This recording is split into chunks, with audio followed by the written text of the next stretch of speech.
People good morning and welcome to JKSSB online tutorial. तो चलिए start करते हैं आज का 6 दिसंबर का top most current affair lecture. So आज का लेक्चर स्टार्ट करने से पहले आप सभी को बता दूं कि जितने भी बच्चे सब इंस्पेक्टर एग्जाम की तैयारी कर रहे हैं उन सबके लिए हमने 90 डे सिलेक्शन प्रोग्राम चैलेंज जो है वो स्टार्ट करा है। अब ये इसकी क्लासेस जो है मंडे ऑनवर्ड होना शुरू हो जाएंगी। अगर आप इंटरेस्टेड है, ज्वाइन करना चाहते हैं तो अभी मैसेज करें हमारे इस व्हाट्सएप नंबर पे।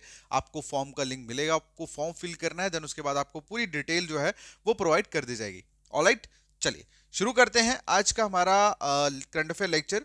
मेरी लास्ट वीडियो जो मैंने स्मार्ट अप्रोच के ऊपर बनाई थी सब इंस्पेक्टर एग्जाम के सिलेबस को लेके, अगर आपने नहीं देखी उसे देख लेना, क्योंकि उसमें बहुत क्लियरली मैंने चीजें मेंशन करी है कि एग्जाम में बच्चे क्या क्या गलतियां करते हैं। उसमें मैंने ये भी बताया था कि मैक्सिमम क्वेश्चन जो है वो आपके करंट और स्टैटिक पोर्शन से उठाए जाते हैं, जो कोई बच्चा पढ़ता ही नहीं है। ज्यादातर बच्चे हिस्ट्री में घुसे रहते हैं और बस लास्ट में 3 क्वेश्चंस आते हैं, 4 क्वेश्चंस, वो भी एक एंशिएंट से, एक मेडिवल से और 2 मॉडर्न से। तो बाकी जो मेन चीजें होती हैं जो स्टैटिक पोर्शन से, जैसे आप लोगों के डेज हो गए, उसके बाद फर्स्ट हो गया, फर्स्ट इन इंडिया या फर्स्ट इन वर्ल्ड हो गया, देन उसके बाद जितने भी लैंग्वेजेस के रिलेटेड हो गए, या पर्टिकुलर स्टेट की स्पेशलिटीज को लेके हो गया, या वेटलैंड या उसके टाइगर रिजर्व्स के रिलेटेड जो क्वेश्चंस होते हैं वो डायरेक्टली क्वेश्चन पूछे जाते हैं। वो स्टैटिक और करंट का पार्ट होता है, इसलिए हमने करंट अफेयर डेली जो है वो करना शुरू करा है। अगर आप इंटरेस्टेड हैं तो उसे डेली जरूर देखें, क्योंकि ये आपके एग्जाम में अराउंड डायरेक्टली 7-8 क्वेश्चन जो है वो आपको करवाने में हेल्प करेगा। ठीक है, तो चलिए स्टार्ट करते हैं। हमारा पहला इंपॉर्टेंट क्वेश्चन जो है ये डायरेक्टली लिंक्ड है, रिलेटेड है आपके जेकेपीएससी एग्जाम के। तो चलिए शुरू करते हैं। सबसे पहला हमारा जो क्वेश्चन है that is Ratapani Wildlife Sanctuary has been declared as the 8th tiger reserve of which state? भाई लास्ट ईयर भी सेम टाइप का क्वेश्चन जो था वो पूछा गया था, और इसमें अगेन जो है एक 8th टाइगर रिजर्व जो है वो कौन सी स्टेट में डिक्लेयर करी गई है, ये क्वेश्चन में पूछा गया। ठीक है, अगेन मैं क्वेश्चन को रिपीट कर रहा हूँ। क्वेश्चन में पूछा गया है कि रतापानी वाइल्ड लाइफ सेंचुरी है, ठीक है, अब इस वाइल्ड लाइफ सेंचुरी को डिक्लेयर किया गया है 8th टाइगर रिजर्व। ठीक, अब कौन सी स्टेट में है ये पूछा गया है। ठीक है, तो सबसे पहले आंसर जो है इसका वो है मध्य प्रदेश। क्या आंसर है?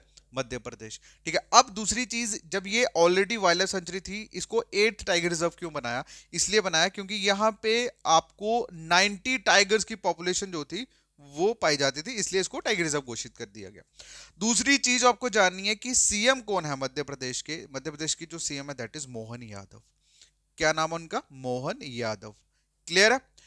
नेक्स्ट, मोहन यादव ने ही लॉन्ग पेंडिंग नोटिफाइड को फाइनली डिक्लेयर किया कि जो रत्तापानी वाइल्ड लाइफ सेंचुरी है इसको टाइगर रिजर्व जो है वो बनाया जाएगा। मोस्ट इंपॉर्टेंट क्वेश्चन है, आपको मैं बता दूं आपके जेकेपीएससी एग्जाम के लिए। ये क्वेश्चन एक ऐसा नहीं है कि जो सिर्फ करंट का है, ये बेसिकली स्टैटिक जीके का भी क्वेश्चन है। ठीक है, आप लोग वाइल्ड लाइफ सेंचुरीज, ठीक है, जो पढ़ते हो, देन उसके बाद नेशनल पार्क्स के बारे में जो पढ़ते हो, ये उसी के रिलेटेड क्वेश्चन है। टाइगर रिजर्व के बारे में पढ़ते हो, ये वही, ये करंट और स्टैटिक का पोर्शन है, और इसी तरह के क्वेश्चन एग्जाम में आते हैं। ठीक, चलिए अब बात करते हैं हमारे अगले क्वेश्चन की। अगले क्वेश्चन में पूछा गया है, टॉप मोस्ट इंपॉर्टेंट क्वेश्चन है इंटरनेशनल बॉडीज के रिलेटेड, दैट इज कि बताइए which Indian state recently been declared by UNESCO as a top destination for heritage tourism. ठीक है, देखो ये यूनेस्को एक इंटरनेशनल बॉडी है जो किससे रिलेट करते हैं, अब जितने भी हेरिटेज होते हैं पूरे ऑल ओवर द वर्ल्ड, उनको मतलब ये एक आइडेंटिफिकेशन जो है वो प्रोवाइड करती है। ठीक है, जानते हो ना। चलिए अब क्वेश्चन में ये पूछा गया है कि कौन सी ऐसी इंडियन स्टेट है जिसको यूनेस्को ने टॉप डेस्टिनेशन जो है वो घोषित करा है, किसके लिए? हेरिटेज टूरिज्म के लिए। ठीक है, हेरिटेज टूरिज्म के लिए। तो इसका जो आंसर है दैट इज वेस्ट बंगाल। क्या आंसर है? वेस्ट बंगाल। ठीक है, अब वेस्ट बंगाल जो है, वेस्ट बंगाल के चीफ मिनिस्टर कौन है, सीएम कौन है? That is Mamata Banerjee. कौन है? ममता बनर्जी। ठीक है, क्लियर है? बस इतने आपको जानना है, और ये basically religious heritage point of view से ही इसको टॉप लेवल पे, टॉप डेस्टिनेशन जो है वो घोषित करा गया यूनेस्को द्वारा। अंडरस्टैंड? क्लियर है? चलिए अगला जो क्वेश्चन है पूछा गया है कि बताइए रिसेंटली यूएस ने प्रोवाइड करा how many $1 million worth of military aid to Ukraine. ठीक है, यूक्रेन की मिलिट्री को जो एड का मतलब होता है हेल्प प्रोवाइड करना। ठीक है, मतलब कितनी हेल्प जो है यूएस ने प्रोवाइड करी है यूक्रेन को। ठीक है, मिलिट्री एड। तो इसका जो आंसर है दैट इज $725 मिलियन। कितना है? $725 मिलियन। अब इसमें बेसिकली, हालांकि ये एग्जाम पॉइंट ऑफ व्यू से क्वेश्चन इंपॉर्टेंट नहीं है, क्योंकि एग्जाम में वर्ड्स के रिलेटेड क्वेश्चन नहीं पूछे जाते। ठीक है, लेकिन फिर भी आपको पता होना चाहिए इस बारे में कि यूएस ने हेल्प करी है मिलिट्री एड किसको, यूक्रेन को, $725 मिलियन की, जिसमें land mines, aircraft, air armour, सारे वेपन जो है वो उनको प्रोवाइड किया गया। अब क्यों प्रोवाइड किए हैं वो भी आपको पता है, क्योंकि यूक्रेन पे हमला किसने करा है, रशिया ने करा है। अब रशिया जो है वो कौन है, वो यूएसए का आप लोग समझ सकते हो एक कंपोनेंट, मतलब कंपोनेंट नहीं, ओपोनेंट, ठीक है, मतलब वो जानी दुश्मनी वाला सीन। अगर आप लोग कोई पॉलिटिकल साइंस के स्टूडेंट है तो आप लोगों को पता होगा, कोल्ड वॉर के बारे में आपने पढ़ा होगा। तो कोल्ड वॉर बेसिकली क्या था, यूएसएसआर और यूएस के बीच में एक वॉर लाइक सिचुएशन हो गई थी, किस चीज को लेके, वर्ल्ड पावर बनने के आड़ में। मतलब दोनों में से दोनों चाहते थे कि मैं वर्ल्ड जो है वो बनूं, और यूएस चाहता था मैं सुपर पावर बनूं, यूएसएस चाहता मैं सुपर पावर बनूं, और इस चक्कर में कोल्ड वॉर जो थी वो स्टार्ट हो गई थी। वो कोल्ड वॉर एक ऐसा टॉपिक है जो 12th में भी बहुत इंपॉर्टेंट और बाकी एग्जाम में भी बहुत ज्यादा इंपॉर्टेंट है। खैर इतना डिटेल में जाने की जरूरत नहीं है, ये तो मैं जस्ट ऐसे बोल रहा हूँ। हालांकि ये क्वेश्चन उतना भी ज्यादा इंपॉर्टेंट नहीं है एग्जाम पॉइंट ऑफ व्यू से। चलिए अगली बात करते हैं। अगले क्वेश्चन की पूछा गया है, बताइए which award was given to Bihar pavilion in the 43rd Indian international trade fair. देखो 43rd international trade fair, Indian international trade fair में बिहार पवेलियन को कौन सा अवार्ड जो है वो मिला है, क्वेश्चन में ये पूछा गया। ठीक है, तो मोस्ट इंपॉर्टेंट क्वेश्चन है एग्जाम पॉइंट ऑफ व्यू से, अगर आप देखो। ठीक है, अब ये क्वेश्चन इंपॉर्टेंट क्यों होते हैं, क्योंकि ये एक जानने लायक चीजें होती हैं। आपकी मतलब आपकी कंट्री में क्या हो रहा है या आपकी स्टेट में क्या हो रहा है, तो जब तक आपको आप करंट से रिलेट नहीं करोगे ना भाई, आप जितना मर्जी पढ़ लो, आप बिल्कुल वो अपडेट रह ही नहीं पाओगे। ठीक है, तो मेरा ये डेली बेसिस पे करंट अफेयर बनाने का मकसद सिर्फ यही है कि आप लोग जो है वो, आप लोगों को हेल्प मिल सके इससे। ठीक है, बस मुझे सपोर्ट भी चाहिए। अगर आप लोगों का सपोर्ट अच्छा नहीं आया, अगर आप लोगों ने शेयर नहीं करा, तो फिर ना सामने वाले का भी दिल नहीं करता बनाने का। ठीक है, अगर तो आपको अच्छा लग रहा है कि मैं, मतलब आपको मजा आ रहा है सुनने में या मजा आ रहा है आपको पढ़ने में, तो फिर तो आई थिंक आपका हक बनता है। ठीक है, अच्छा, बिहार पवेलियन को बेसिकली गोल्ड अवार्ड जो है वो मिला है 43rd Indian international trade fair में। ठीक है, क्लियर है। अब ये बेसिकली अगर हम बात करें, इसमें ये जो ट्रेड फेयर था, 43rd trade fair, international trade fair जो था, इसमें 3500 एग्जीबिटर्स थे जिन्होंने इस पर्टिकुलर ट्रेड फेयर में हिस्सा लिया था, जिसमें मतलब अराउंड जितनी 33 स्टेट्स एंड कुछ यूनियन टेरिटरीज थी, मतलब सारे के सारे, मतलब एज अ होल अगर हम बात करें तो 3500 के करीब जो थे वो एग्जीबिटर्स थे, जिसमें मतलब वो सारे अपने अपने एक्सेप्शनल डिजाइन्स वगैरह हो गए, या वो बता ना थीम थीम वगैरह जो हो गई, वो इसमें उन्होंने शोकेस करे। ठीक है, चलिए अगला जो क्वेश्चन था, पूछा गया है कि बताइए which city is hosting the world maritime conference 2024। ठीक, वर्ल्ड मैरीटाइम कॉन्फ्रेंस 2024 की किस सिटी जो है वो उसने होस्ट करा। ठीक, क्वेश्चन में ये पूछा गया, तो इसका जो आंसर है दैट इज चेन्नई। क्या आंसर है, चेन्नई। Okay, done. चलिए अगर हम बात करें हमारे नेक्स्ट क्वेश्चन की, तो नेक्स्ट क्वेश्चन में पूछा गया है कि बताइए what is the name of the newly declared district in Uttar Pradesh for the management of the 2025 Kumbh Mela in Prayagraj. Most important question है, ठीक है, और ये मोस्ट ट्रेंडिंग क्वेश्चन भी रहा है। तो क्वेश्चन में ये पूछा गया कि न्यूली डिक्लेयर्ड डिस्ट्रिक्ट का नाम बताइए, ठीक है, जो उत्तर प्रदेश में बनाई गई, किसके लिए, 2025 में होने वाले महाकुंभ, मतलब जो महाकुंभ होने वाला प्रयागराज में, उसकी मैनेजमेंट को लेके। तो इसका जो आंसर है दैट इज महाकुंभ मेला। क्या नाम है डिस्ट्रिक्ट का, महाकुंभ मेला। अब बेसिकली ये महाकुंभ मेला जो है ये 1 दिसंबर को ये डिक्लेयर किया गया। ठीक है, न्यू डिस्ट्रिक्ट उत्तर प्रदेश में किसके द्वारा, किनके द्वारा, यूपी के सीएम के बारे में तो आपको पता ही है। ठीक है, क्या नाम है उनका, योगी आदित्यनाथ। ठीक है, क्या नाम है उनका, योगी आदित्यनाथ। ठीक है, अब उन्होंने ये अलग से डिक्लेयर इसलिए करा सो दैट कि जो मेला होने वाला है वहां पे एक अलग डिस्ट्रिक्ट होगी, तो वहां पे अलग यूरिस्डिक्शंस होगा, अलग सिस्टम होगा, सो दैट कि स्मूथली जो है वहां का मैनेजमेंट जो है वो वर्क कर सके, किसी को कोई भी इशू ना हो। ठीक है, done.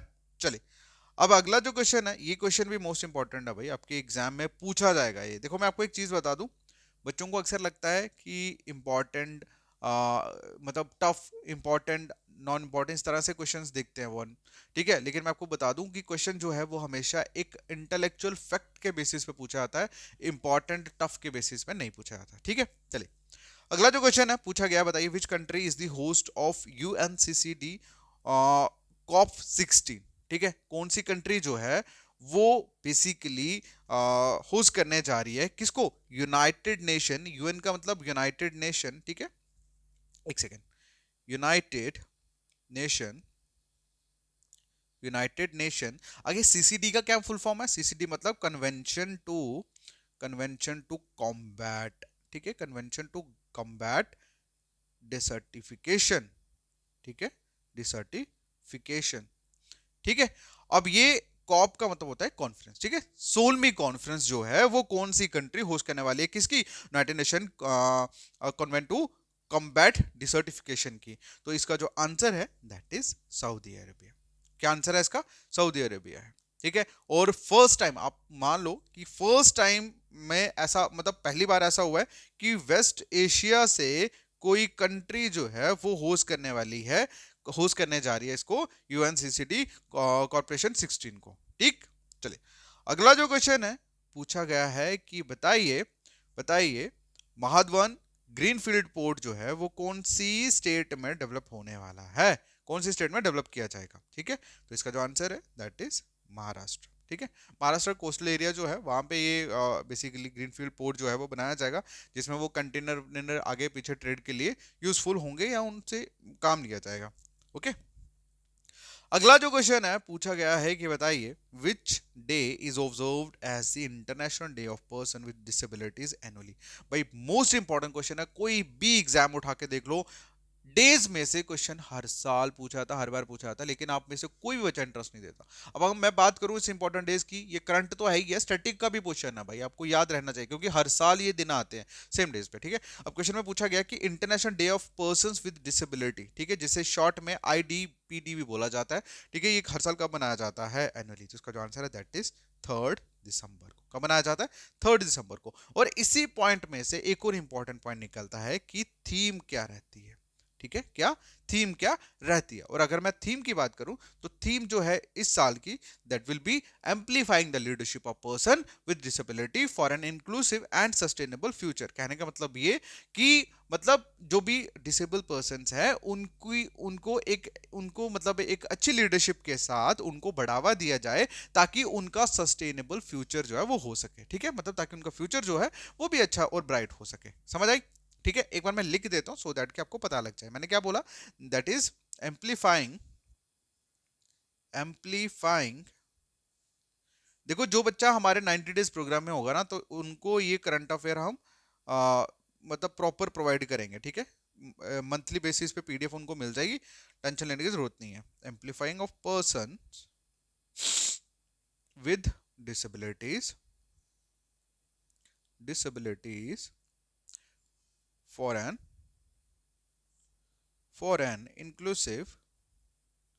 inclusive and sustainable future, ठीक है, ये थीम थी इसकी। ऑलराइट, चलिए अगला जो क्वेश्चन है पूछा गया है कि बताइए आत्मनिर्भर क्लीन प्लांट प्रोग्राम जो है वो प्राइमरी किस सेक्टर से रिलेट करता है? क्वेश्चन हम ऑलरेडी कर चुके हैं, ये रिवीजन है आप सबके लिए। सो आई होप कि इसका आंसर जितने भी बच्चे देख रहे हैं वो करेंगे।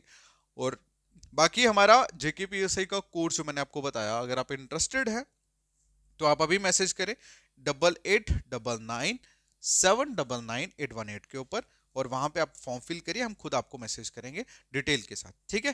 थैंक यू सो मच, मिलते हैं नेक्स्ट वीडियो में, तब तक के लिए थैंक यू सो मच, ठीक है, बाय बाय।